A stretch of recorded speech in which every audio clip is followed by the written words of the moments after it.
Hello friends, Lucent objective series में फिर से आपका स्वागत है। आज हम राष्ट्रपति जो टॉपिक चल रहा है उसका पार्ट 3 कवर करेंगे, जिसमें हम लोग 51 से लेकर आगे के सवालों को डिस्कस करेंगे। इससे पहले हम राष्ट्रपति से संबंधित 2 वीडियो अपलोड कर दिया है, जिसमें 1 से लेकर 50 तक के सवालों को डिस्कस किया गया है। और आप लोग अपना प्यार बनाए रखिए। जिस तरीके से आप हमें मोटिवेट करते हैं उसी प्रकार आप हमें मोटिवेट करते रहिए। मैं धीरे धीरे पूरे लुसेंट ऑब्जेक्टिव के सभी टॉपिक को एक बाय एक करके कंप्लीट कर दूंगा। कुछ सुझाव सजेशन हो तो हमें ज़रूर कमेंट करें, और वीडियो अच्छा लगता है तो लाइक शेयर और सब्सक्राइब जरूर कीजिए। तो आइए बिना वक्त गवाएं स्टार्ट करते हैं, और आज देखते हैं 51 नंबर सवाल कौन सा है।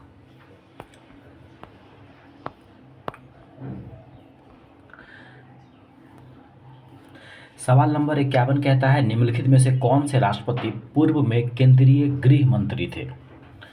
51 नंबर सवाल कहता है कि कौन से राष्ट्रपति थे जो पहले क्या थे, केंद्रीय गृह मंत्री थे। तो आप सभी को पता होगा ज्ञानी जैल सिंह इसका सही आंसर हो जाएगा। यानी ज्ञानी जैल सिंह एक ऐसे राष्ट्रपति थे जो पहले क्या रह चुके थे, केंद्रीय गृह मंत्री भी रह चुके थे। 52 नंबर सवाल कहता है, भारत के राष्ट्रपति निर्वाचित होने से पूर्व निम्न में से कौन उपराष्ट्रपति नहीं थे। कहता है भारत के राष्ट्रपति निर्वाचित होने से पहले कौन ऐसे राष्ट्रपति हैं जो उपराष्ट्रपति नहीं थे। तो ज्ञानी जैल सिंह जो है वो उपराष्ट्रपति नहीं थे। राष्ट्रपति बनने से पहले वो क्या थे, केंद्रीय गृह मंत्री थे। बाकी जाकिर हुसैन हो गए, एस राधाकृष्णन हो गए, बीबी गिरी हो गए, ये सब राष्ट्रपति बनने से पहले उपराष्ट्रपति भी थे। भारत के राष्ट्रपति का क्रम आप जरूर याद कर लीजिए। जैसे यहाँ पे सवाल नंबर 53 कहता है कि भारत के चौथे राष्ट्रपति कौन थे। तो चौथे राष्ट्रपति थे बीबी गिरी। इस सीक्वेंस को आप जरूर याद कर लीजिए, इससे बहुत सवाल बनते हैं। तो भारत के चौथे राष्ट्रपति कौन हो जाएंगे, बीबी गिरी हो जाएंगे। 54 नंबर सवाल कहता है कि सबसे लंबे समय तक भारत के राष्ट्रपति कौन रहे थे। तो ये तो सभी को पता है कि सबसे लंबे समय तक जो है भारत के राष्ट्रपति रहे थे डॉक्टर राजेंद्र प्रसाद, जो कि भारत के पहले राष्ट्रपति भी थे।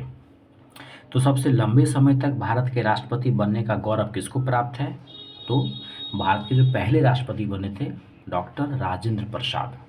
55 नंबर सवाल कहता है, भारत का राष्ट्रपति चुने जाने वाले प्रथम गैर कांग्रेसी उम्मीदवार कौन थे।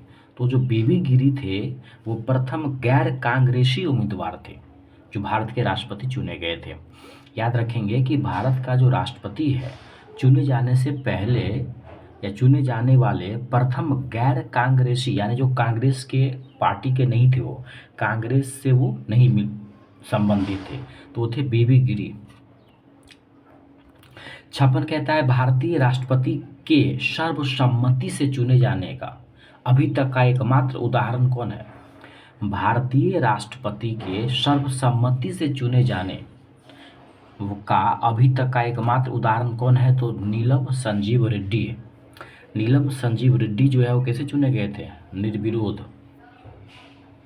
तो ये कहता है कि भारतीय राष्ट्रपति के सर्वसम्मति से चुने जाने वाले अभी तक एकमात्र राष्ट्रपति कौन बने हैं, नीलम संजीव रेड्डी बने हैं। 57 कहता है, निम्नलिखित में से कौन अभी या कभी भारत का राष्ट्रपति नहीं रहे हैं। 4 ऑप्शन में से कौन ऐसे हैं जो कभी भारत के राष्ट्रपति रहे ही नहीं हैं।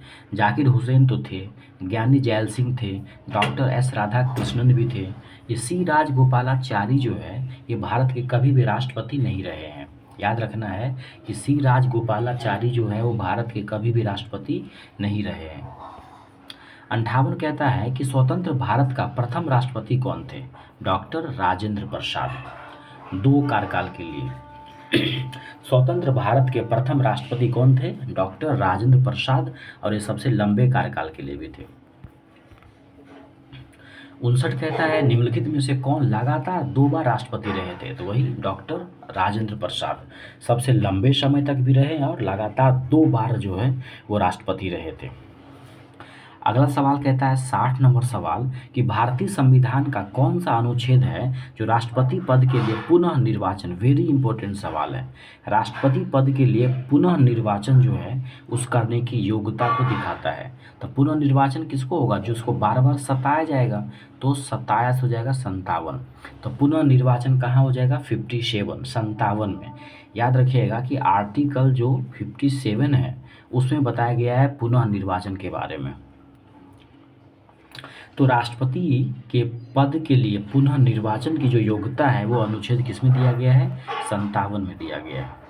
अगला 61 नंबर सवाल कहता है जनता पार्टी के शासन के दौरान भारत के राष्ट्रपति कौन थे? तो वही नीलम संजीव रेड्डी थे। जनता पार्टी अभी बोले गए थे वो अलग से थे वो। तो जनता पार्टी के शासन के दौरान भारत के राष्ट्रपति कौन थे? तो नीलम संजीव रेड्डी। 62 नंबर सवाल कहता है भारत के किस राष्ट्रपति की मृत्यु कार्यकाल पूरा होने से पहले ही हो गया था? भारत के किस राष्ट्रपति की मृत्यु कार्यकाल पूरा होने से पहले ही हो गया था? तो डॉक्टर जाकिर हुसैन का हो गया था। डॉक्टर जाकिर हुसैन। डॉक्टर जाकिर हुसैन एक ऐसे राष्ट्रपति हैं जिनका मृत्यु कार्यकाल पूरा होने से पहले ही हो गया था। 63 कहता है भारतीय संघ के प्रतिरक्षा बलों का सर्वोच्च समादेश किसमें निहित होता है? राष्ट्रपति में। तीनों सेनाओं का हेड कौन होता है? राष्ट्रपति होते हैं। भारत के प्रथम नागरिक राष्ट्रपति होते हैं। राष्ट्रपति का पुनः निर्वाचन किसमें हो जाएगा? अनुच्छेद 57 में। जिसको बार बार सताएंगे वही फिर से आएंगे। निम्नलिखित में से भारत का राष्ट्रपति किसकी नियुक्ति नहीं करता है? भारत का राष्ट्रपति किसकी नियुक्ति नहीं करते हैं? तो प्रधानमंत्री का नियुक्ति तो करते हैं, राज्यपाल का नियुक्ति भी करते हैं, मुख्य निर्वाचन आयुक्त का भी नियुक्ति करते हैं। उपराष्ट्रपति का नियुक्ति जो है वो भारत के राष्ट्रपति नहीं करते हैं। ध्यान रखना है कि निम्नलिखित में से भारत का राष्ट्रपति किसकी नियुक्ति नहीं करता है? तो उपराष्ट्रपति की नियुक्ति जो है वो नहीं करते हैं। 65 कहता है निम्नलिखित में से किसकी नियुक्ति भारत का राष्ट्रपति करता है? देखिए भारत का महान्यायवादी हो जाएगा, राज्य का एक राज्यपाल के लिए नियंत्रक एवं महालेखा परीक्षक, सभी जितने भी ऑप्शन है ना इन सभी का नियुक्ति कौन करते हैं? राष्ट्रपति ही करते हैं। भारत का यानी महान्यायवादी हो गया, नियंत्रक एवं महालेखा परीक्षक हो गया, राज्य का राज्यपाल हो गया, मुख्य निर्वाचन आयुक्त हो गया, ये सब। 66 कहता है केंद्रीय मंत्रिमंडल के मंत्रियों की नियुक्ति कौन करता है? तो केंद्रीय मंत्रिमंडल के जो मंत्री होते हैं उसकी नियुक्ति राष्ट्रपति ही करते हैं, लेकिन किसकी सलाह पर? प्रधानमंत्री की सलाह पर। यानी प्रधानमंत्री की सलाह पर राष्ट्रपति करते हैं केंद्रीय मंत्रिमंडल के मंत्रियों की नियुक्ति। 67 कहता है निम्नलिखित में से किसकी नियुक्ति भारत के राष्ट्रपति द्वारा नहीं किया जाता है? तो सेना प्रमुख तो वो खुदे होते हैं, सेना प्रमुख का नियुक्ति करते हैं, भारत के मुख्य न्यायाधीश का भी नियुक्ति करते हैं। लोकसभा के अध्यक्ष की नियुक्ति जो है ये राष्ट्रपति नहीं करते हैं। लोकसभा अध्यक्ष आपको याद है जो अनुच्छेद 108 में जो संयुक्त बैठक बुलाते हैं उसकी अध्यक्षता कौन करता है? लोकसभा का अध्यक्ष ही करते हैं, लेकिन लोकसभा के जो अध्यक्ष होते हैं उसकी नियुक्ति जो है वो राष्ट्रपति द्वारा नहीं किया जाता है। सेना प्रमुख का नियुक्ति होता है, भारत के मुख्य न्यायाधीश की भी नियुक्ति की जाती है। 68 कहता है भारत के राष्ट्रपति की मर्जी तक निम्नलिखित में से कौन अपने पद पर बना रहेगा? तो राज्य के राज्यपाल। भारत के राष्ट्रपति की मर्जी तक ही वो अपने पद पे बना रहेगा। ऐसा इंसान कौन है? तो राज्यपाल है। राज्यपाल के सर पे जब तक राष्ट्रपति का छाया पड़ा रहेगा तब तक वो राज्यपाल बने रहेंगे। 69 कहता है निम्नलिखित में से किसे राष्ट्रपति नियुक्त नहीं करता है? तो वित्त आयोग अनुच्छेद 280 में वित्त आयोग की नियुक्ति राष्ट्रपति करते हैं, अनुच्छेद 280 में। राजकीय भाषा आयोग का भी यूपीएससी अनुच्छेद 315 में। लेकिन योजना आयोग जो है जो अब कट करके नीति आयोग हो गया है तो इसकी नियुक्ति राष्ट्रपति नहीं करते हैं। यहाँ से दो बात याद रखना है कि किसी की नियुक्ति राष्ट्रपति नहीं करती है तो वित्त आयोग करता है अनुच्छेद 280 के तहत, संघ लोक सेवा आयोग अनुच्छेद 315 के तहत, 320 में इसका कार्य दिया हुआ है। राजकीय भाषा आयोग का भी नियुक्ति राष्ट्रपति करते हैं, लेकिन योजना आयोग जो है योजना आयोग की नियुक्ति राष्ट्रपति नहीं करते हैं। 70 कहता है वित्त बिल के लिए किसकी पूर्व स्वीकृति जरूरी है? तो राष्ट्रपति की। कोई भी बिल है वो विधेयक तभी बनेगा जब राष्ट्रपति उसकी पूर्व स्वीकृति देगी। तो वित्त विधेयक जो है उस पर किसकी पूर्व स्वीकृति जरूरी है? तो भारत के राष्ट्रपति की। 71 कहता है किसी भी अभियुक्ति की फांसी की सजा को बदलने का या कम करने का या माफ करने का अधिकार किसको दिया गया है? राष्ट्रपति को। किसी भी अभियुक्ति की फांसी की सजा को भी बदला जा सकता है, फांसी की सजा को भी कम किया जा सकता है, फांसी की सजा को भी माफ किया जा सकता है, किसके द्वारा? राष्ट्रपति के द्वारा। 72 कहता है भारत राष्ट्रपति द्वारा संसद के दोनों सदनों के लिए कुल कितने सदस्यों को नामित किया जाता है? तो 12 + 2 टोटल 14। लेकिन अब ये 2 तो हट गया है आंग्ल भारतीय वाला, तब तो 12 ही होगा, लेकिन इस ऑप्शन के हिसाब से हो जाएगा आपको आंसर ए 14। 12 और +2, 12 राज्यसभा में, 2 गो लोकसभा में। लेकिन अब ये 2 गो जो लोकसभा वाला है ना, आंग्ल भारतीय समुदाय, उसको हटा दिया गया है, तो अब जो है केवल राज्यसभा में ही चुना जाता है। 73 कहता है कि भारत के राष्ट्रपति को यह अधिकार प्राप्त नहीं है कि वह क्या न्यायालय के न्यायाधीश को हटा दे। न्यायालय के न्यायाधीश को हटाने का अधिकार राष्ट्रपति के पास नहीं है। आपातकाल की घोषणा कर सकते हैं, अध्यादेश जारी कर सकते हैं 123 के तहत, क्षमा प्रदान कर सकते हैं, लेकिन न्यायालय के न्यायाधीश को हटाने का अधिकार राष्ट्रपति को नहीं दिया गया है। 74 देखिए, 74 कहता है किसी विधि के प्रश्न पर सर्वोच्च न्यायालय से परामर्श लेने का अधिकार किसके पास है?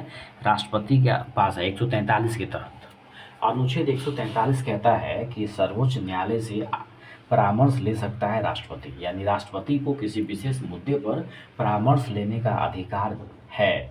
तो राष्ट्रपति जो है किससे ले सकता है परामर्श? सर्वोच्च न्यायालय से, अनुच्छेद 143 के तहत। 75वां सवाल है भारतीय संविधान का कौन सा अनुच्छेद राष्ट्रपति को उच्चतम न्यायालय से परामर्श करने की शक्ति प्रदान करता है? देखो आ गया अनुच्छेद 143। अनुच्छेद 143 जो है वो क्या है? तो भारतीय संविधान का अनुच्छेद 143 जो है वो राष्ट्रपति को अधिकार देता है कि किसी विशेष मुद्दे पर उच्चतम न्यायालय से परामर्श लिया जा सकता है। तो आज का वीडियो हम यहीं समाप्त करते हैं, मिलेंगे अगले पार्ट में। तब तक अपना ख्याल रखिए, और वीडियो अच्छा लगता है तो प्लीज़ लाइक, शेयर और सब्सक्राइब जरूर कीजिए, ताकि मेरा मोटिवेशन हाई हो और हम जल्दी से पूरे लूसेंट ऑब्जेक्टिव के एक पार्ट को कंप्लीट करें और आप अपनी तैयारी को बेहतर कर सकें। आगामी जो भी एग्जाम है, रेलवे का, NTPC और जो भी बाकी एग्जाम है, बिहार SSC, उसमें आपको बेहद ये कारगर साबित होगा। तो प्लीज़ लाइक, शेयर और सब्सक्राइब जरूर कीजिए। मिलते हैं अगले वीडियो में, तब तक नमस्कार, जय हिंद।